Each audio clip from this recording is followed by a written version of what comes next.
Welcome to another episode of Valdestot's Voice, and I'm your host, Valdestot. Today's topic is going to be talking about GrubHub and their dispatch system. A lot of us already know that they have the worst dispatch system out of all the major four platforms, meaning Doordash, Uber Eats, and Postmates, in addition to GrubHub. So, we've all been trying to wrap our heads around it, and we all know that it stinks to high hell. It really does. Long wait times. As soon as a customer orders, we seem to get the ping, and then we drive there and we have to wait 15 to 30 minutes on average. Or we could multi-app and do an order prior to that and then go to the restaurant. But if anything goes wrong with that order that you're multi-apping prior to getting that GrubHub order, well, then that GrubHub order is going to be later than normal. So, why does GrubHub do this? Uber Eats has the best dispatch system. DoorDash's system is, I guess they're good too. They're faster than GrubHub, that's all I know. And Postmates, well, they're Postmates. So, why is GrubHub letting their dispatch system just stay mediocre or horrible? I think I finally figured out why. I had a screenshot from Steffi NS in Colorado. She showed it in the GroupMe chat. And she stated that, based on the screenshot that I saw, it stated, I should say, that we would be getting orders faster and prepped quicker the faster we got to the restaurant. And I'm thinking, so they're going to make the food faster than they already should have been doing? That doesn't sound right. So if you think about it, the faster we get to the restaurant, the faster we get our food. Do you really think the majority of restaurants is going to really do that? I mean, common sense would tell you that they'd be making the food as fast as they could as soon as they got the ping anyway.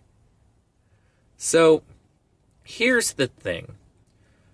There are three components to any order: the restaurant, the driver, and the app. And the app has rules that restaurants and drivers must adhere to. The problem is with GrubHub, they are giving preferential treatment to the restaurants, but none to the drivers. The restaurants have an agreement with GrubHub that either they're partnered or underhandedly through the purple, order, white, GrubHub card, but they get benefits, we get nothing, except our pay getting lower and lower. So why do you think drivers who multi-app put GrubHub last? Because of their dispatch system, or their pay, or their distance, or the constant rejections of the ridiculous orders. So think about it. If they would simply pay more or limit the regions by reducing it or splitting it up, or, fixing their dispatch system so that the times would be like Uber and DoorDash, right? You would think it would solve everything, right? Wrong. Because they are unwilling to pay drivers more, and they keep expanding the regions, trying to gain new customers. That pisses drivers off by driving even more miles, and the pay keeps dropping, so that the pay to distance ratio is so out of line that drivers continually reject those types of orders.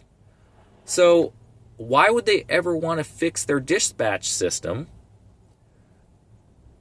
when they're doing all this? Because if, let's say they make their dispatch system more efficient and faster for the drivers, but they keep the pay and distances at current levels or make them worse.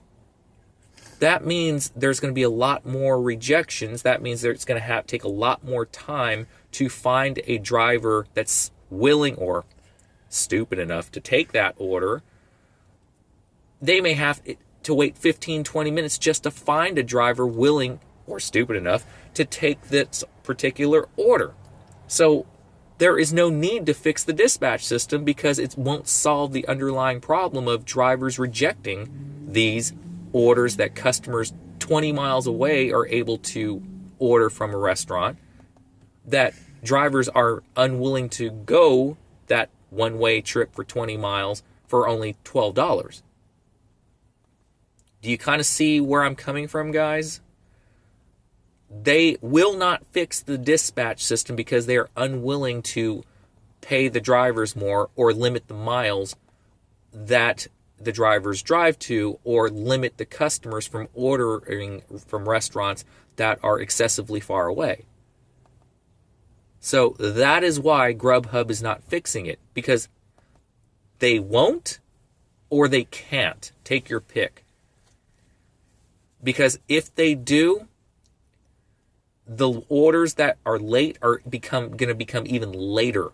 The food will be at the restaurants longer because we won't be going to get them, even if they make it quicker.